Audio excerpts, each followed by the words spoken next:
Salut, c'est Eona et bienvenue sur ma chaîne. Aujourd'hui, je vais vous montrer comment faire du neuf avec du vieux. Vous allez voir qu'un vêtement que vous avez délaissé peut devenir votre nouvel destin. Et tout ça grâce à l'upcycling. En ce moment, je suis tombée amoureuse des petits tops avec les manches bouffantes en organza. Je sais pas si vous en avez vu, mais moi, j'ai repéré plein de petits modèles trop cute. Et je me suis dit, c'est encore une tendance qui va me pousser à acheter encore et encore. Et c'est là que j'ai commencé à analyser dans quoi est-ce que j'allais dépenser mon argent. Et il suffisait de mobiliser quelques neurones pour comprendre que tout était dans la manche. Et qu'une fois qu'on sait faire la manche, on peut vraiment les placer sur n'importe quel vêtement et on aura exactement le même effet. Ah, je vous avoue que j'ai un peu la pression parce que je débute en couture et faire une manche de A à Z. Mais bon, il faut se lancer. Je ne sais pas si vous avez déjà acheté quelque chose, ensuite vous avez vraiment regretté. Par exemple, avec cet achat-là. Alors c'est un petit top que j'ai acheté sur internet il y a longtemps, qui avait une super réduction dessus, j'étais trop contente de faire une bonne affaire. Jusqu'au moment où je vois qu'il n'y avait plus ma taille. Non mais c'est inhumain de faire ça, ouais. Mais je l'ai acheté quand même. Bref, tout ça pour dire que c'est le candidat idéal pour notre tuto. Alors on passe à la partie pratique. J'ai essayé de trouver la méthode la plus simple possible pour que vous puissiez aussi le faire chez vous. Je tiens juste à préciser que je ne suis pas une professionnelle et que tout ce qui va suivre n'est que le fruit de mon expérience.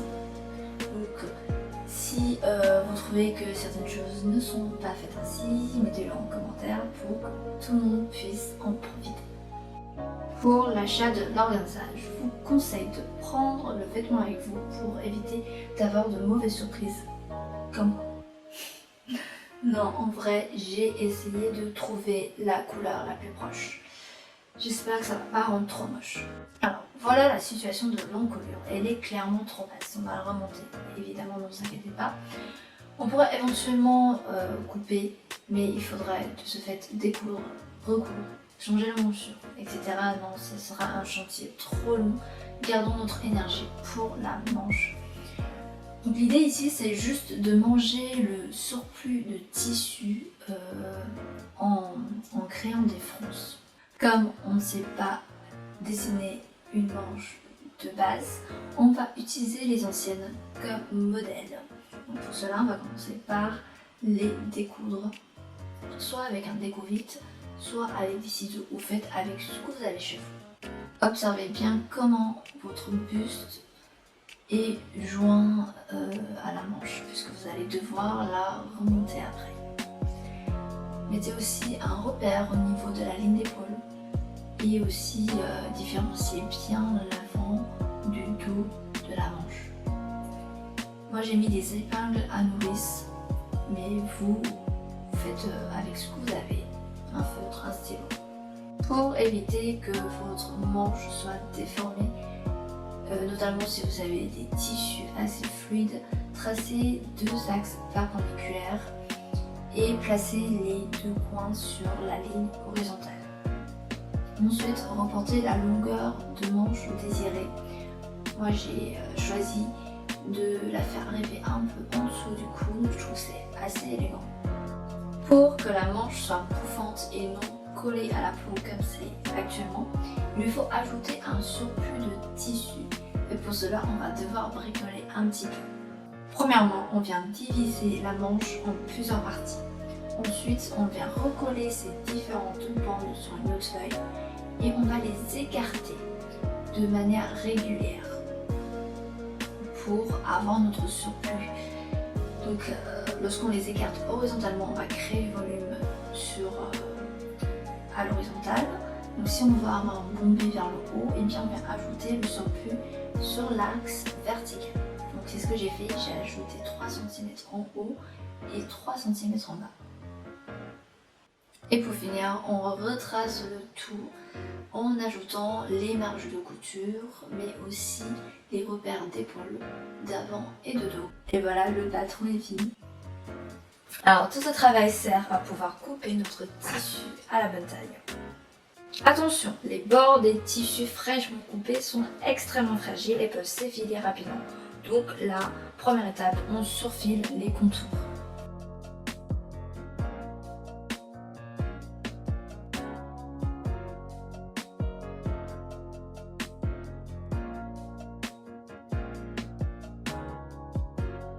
Ensuite, comme notre tissu est quasiment transparent, on veut cacher au maximum les coutures pour que ça soit joli.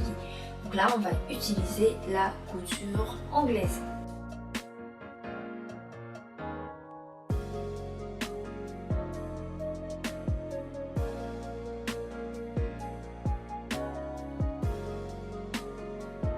Voilà, ça c'est fait. Maintenant, on va pouvoir créer le volume de la manche. Et pour cela, on va passer à un point droit, large, et laisser dépasser une longueur de fil de chaque côté.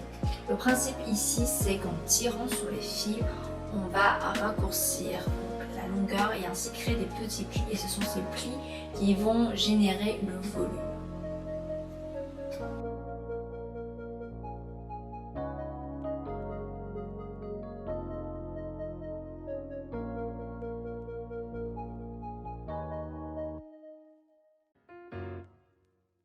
Pour les poignets, je vais utiliser le tissu des manches existantes pour d'un côté recycler ce tissu-là et de l'autre créer un rappel. Je vais le plier en deux pour avoir une certaine épaisseur.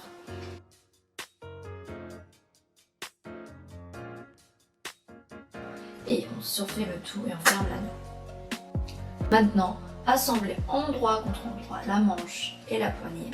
Assurez-vous que les deux parties soient de la même longueur. Si ce n'est pas le cas, continuez à froisser la manche en tirant sur les fils et essayez de répartir de manière uniforme les différents petits plis. Une fois que c'est fait, épinglez et assemblez. Faites la même chose pour assembler la manche sur le buste. Ajustez bien les longueurs pour que ça soit pareil avant de coudre. N'oubliez pas d'aplatir les coutures au fer à repasser